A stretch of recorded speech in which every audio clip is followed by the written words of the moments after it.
Olá, seja bem-vindo! Esse conteúdo é um oferecimento da Certificado Cursos Online.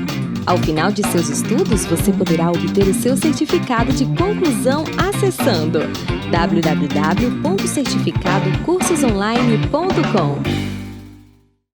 Bom, pessoal, agora que vocês sabem aferir normalidade, a gente vai entrar na estatística mesmo, tá? Na parte de você descobrir probabilidades, na parte de você realmente aplicar esses dados na vida real, né? Esses dados e esse conhecimento estatístico. Bom, primeiro, uma breve revisão aqui com vocês, tá? Uma brevíssima revisão. Porque isso aqui vai nortear tudo aqui para frente. A gente já mostrou para vocês que se você tiver um valor da média, tá?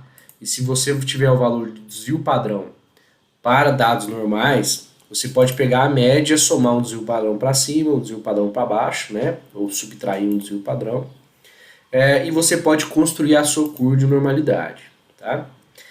Entre um desvio padrão para baixo e um desvio padrão para cima da média, você tem 68,2% dos seus dados.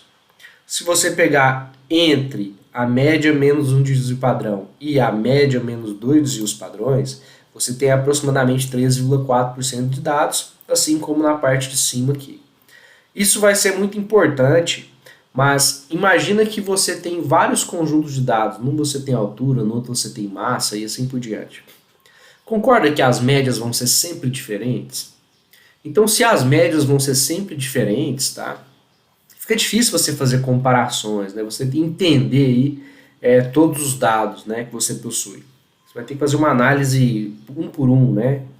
Então, o que os estatísticos fizeram? Eles bolaram um mecanismo onde vão transformar a média para qualquer tipo de dado normal que você tenha em zero.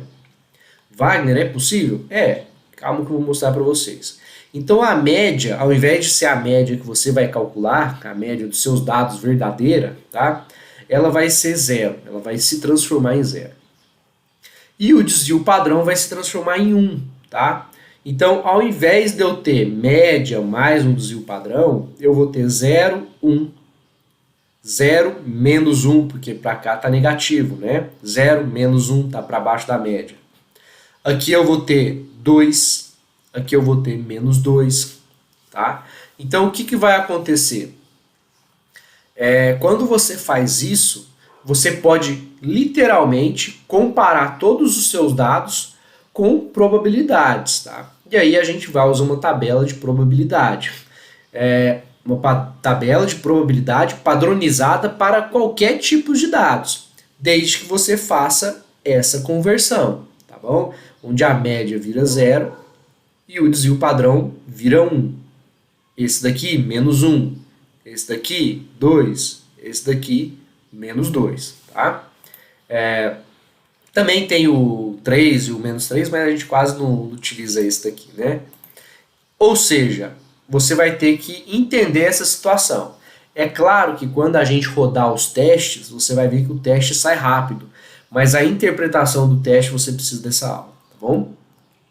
Ou seja, eu vou ter para qualquer conjunto de dados normais, eu vou ter uma transformação onde a média vai ser 0, e eu vou colocar aqui, ao invés daqueles valores de desvio padrão, vou colocar 1 menos 1, 2 menos 2, 3 menos 3, mais nas extremidades, tá? Por que isso é importante? Se eu perguntar para vocês assim, ó, quantos por cento dos dados estão entre a média e 2 desvios padrões para cima? Basta você somar esse com esse. Se eu perguntar quantos por cento dos dados estão entre menos um desvio padrão e 3 desvios padrões acima da média. Basta você somar 34, 34, 13,4, 2,4. Tá? Isso vai ser importante para vocês interpretarem os dados e para ter uma noção legal de até que ponto isso vai melhorar a sua interpretação. Bom, basicamente, como que é feita a transformação? Média vira 0, desvio padrão vira 1, tá? Então fica fácil você substituir ali. Mas o que acontece? Não é só isso que você vai fazer. Porque o seu conjunto de dados não estão todos em cima da média e nem estão todos em cima do desvio padrão. Então você vai ter que descobrir o valor para cada conjunto de dados que você tem, tá bom? Então para cada conjunto de dados que você tem que descobrir o valor, tá? Esse valorzinho para cada conjunto de dados a gente vai chamar de Z, tá? Então ao invés de ser o seu dado normal, tá? A gente vai falar que é o Z do seu dado normal, tá bom? É o Z daquele dado que você coletou, tá? Eu não quero que vocês se preocupem muito em ficar decorando coisas não, tá bom? Mas eu quero que vocês compreendam essa questão aí com uma certa facilidade. O que acontece é que quando a gente pega um livro de estatística, o livro fica tentando usar só jargões estatísticos, tá? Wagner, o que é isso? X, N, né? Não sei o que.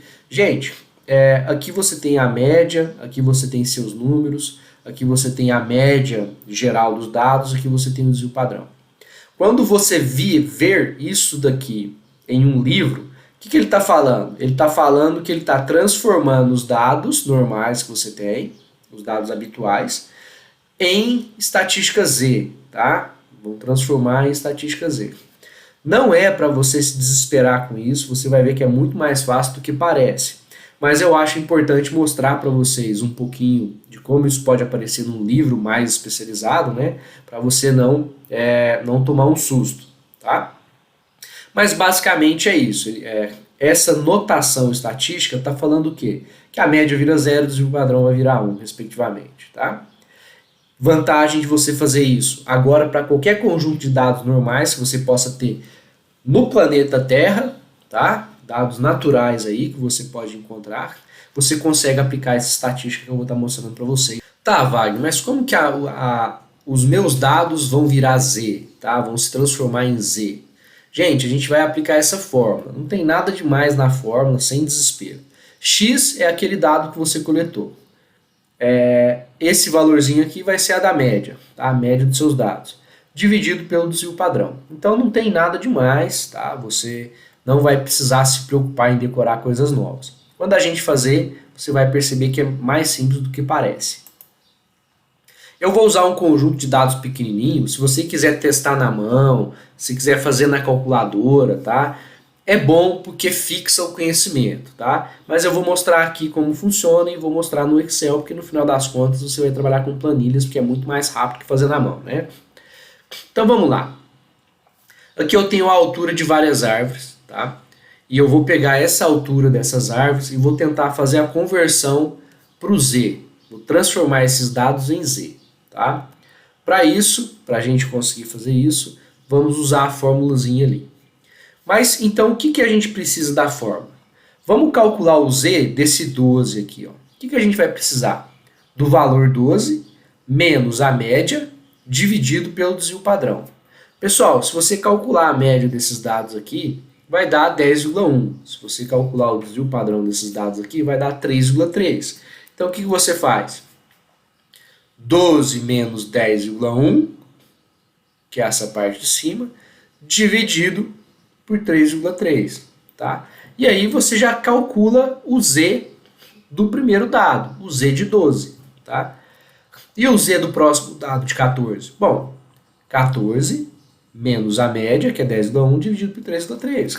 E aí você faz para todos os dados, tá?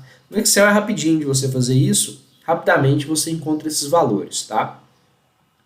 Ou seja, uma altura de 12, na figura da normalidade, na figura em forma de sino, que tem a média no meio, tá? Mas a média vai ser 0, ele vai estar posicionado no 0,58. Tá? Um valor de 14 vai estar posicionado no 1,18 e assim por diante. Difícil de entender? Vou fazer uma figura para mostrar para vocês aqui. Então, baseado no que a gente calculou, quando a gente vai tentar encontrar o valor de 12, ele deu 0,58. Quando a gente coloca a estatística, né, quando a gente coloca a curva em forma de sino, o 0,58 fica aproximadamente aqui. E o 14? O 14 deu 1,18. 1,18 está aproximadamente aqui. Ou seja, a gente consegue perceber que nós conseguimos posicionar qualquer valor que a gente tem no nosso conjunto de dados aqui, tá? E fica fácil de agora a gente entender como vai funcionar as probabilidades, tá? Para a gente entender as probabilidades, vocês vão ter que conhecer uma tabela, tá? E essa tabela vai ter probabilidades, mas ela é fácil de ler, não se apavore, e a gente vai apresentar ela a seguir. Você acabou de assistir uma aula oferecida pela Certificado Cursos Online. Ao final de seus estudos, você poderá solicitar o seu certificado de conclusão. Basta acessar www.certificadocursosonline.com e realizar um teste para comprovar os seus conhecimentos. O nosso certificado é válido em todo o Brasil e pode ser utilizado para atividades complementares, concursos públicos, prova de títulos, abrilhantar em seu currículo, aumentar as chances de conseguir um bom emprego e muito mais.